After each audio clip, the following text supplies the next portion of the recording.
Assalamualaikum warahmatullahi wabarakatuh. Terima kasih kepada pihak Uniten dan Darul Quran kerana mengadakan program Infas ini. Alhamdulillah saya berpeluang untuk berkongsi kajian yang saya lakukan berkaitan dengan penerapan elemen tadabbur Al-Quran melalui aktiviti fiqhul ayat dalam pelaksanaan program tahfiz modul Ulul Albab Temua di SMKA Mahatma.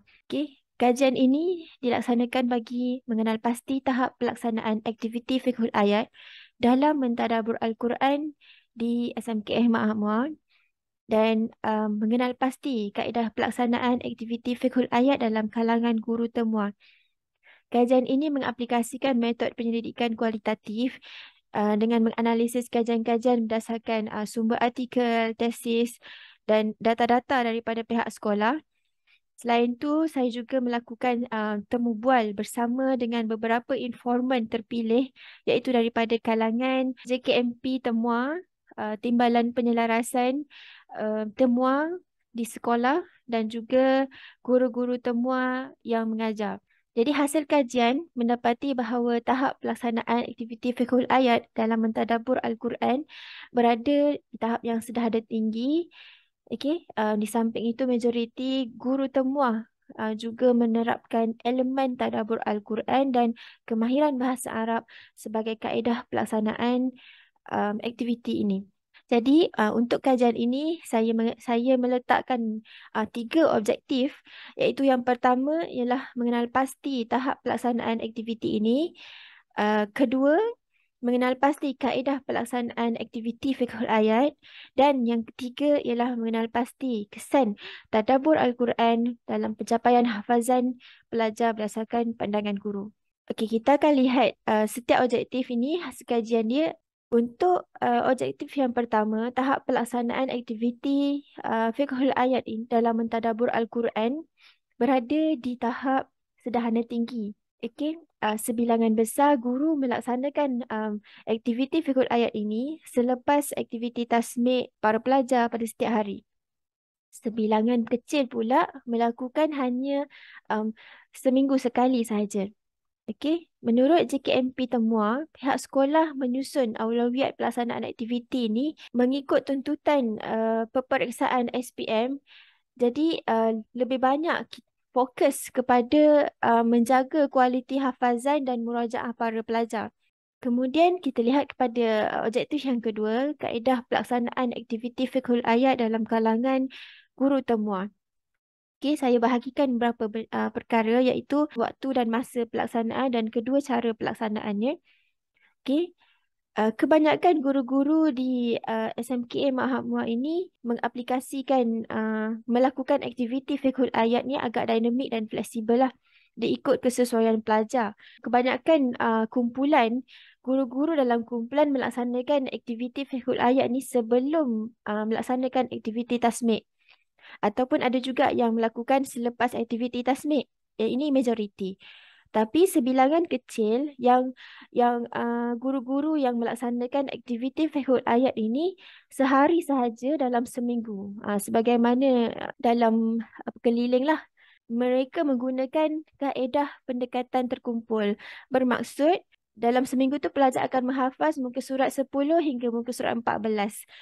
Jadi, guru akan explain dahulu, akan terangkan dahulu pada satu hari itu ayat-ayat ataupun muka surat seterusnya yang bakal pelajar-pelajar ni hafaz. Jadi, pelajar-pelajar dalam kumpulan tersebut akan memahami dahulu konten kandungan ayat yang bakal dihafaz. Cara pelaksanaan pula, ada sebahagian guru yang minta pelajar menerangkan kefahaman ayat. Sebanyak empat muka surat itu secara umum. Kemudian ada guru yang memfokuskan kepada topik-topik yang dibincangkan dalam surah-surah tersebut ataupun empat muka surat tersebut. Ada guru juga yang ambil inisiatif untuk menotakan sinopsis surah, ataupun topik-topik yang terkandung dalam surah tersebut. Ada guru yang memfokuskan ayat-ayat yang biasanya akan keluar dalam peperiksaan. Contohnya ayat-ayat pada awal juzuk ataupun awal safha ataupun awal makra ataupun awal surah. sepanjang pelaksanaan temua ini, sekolah mendapati bahawa ada cabaran untuk melaksanakan aktiviti fiqhul ayat ini. Kerana apa? Kerana ketiadaan manual dan modul pelaksanaan yang khas supaya aktiviti fiqhul ayat ini dilaksanakan secara selaras ataupun seragam bagi setiap kumpulan. Jadi pihak sekolah berusaha untuk membangunkan modul untuk menyelaraskan aktiviti inilah. Jadi guru-guru dan para pelajar dia boleh terus fokus kepada ayat-ayat Al-Quran yang biasanya akan keluar dalam peperiksaan. Okey, ini adalah modul yang sudah siap. Namanya adalah Khulasa Al-Maqari. Okey, Khulasa Al-Maqari ini menghimpunkan ayat-ayat Al-Quran yang berada di awal juzuk, awal safhah, awal makra ataupun awal surah.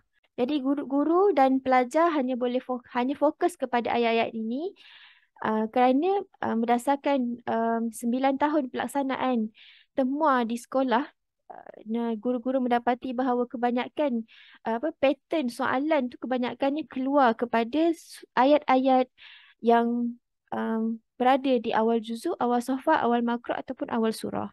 Okey.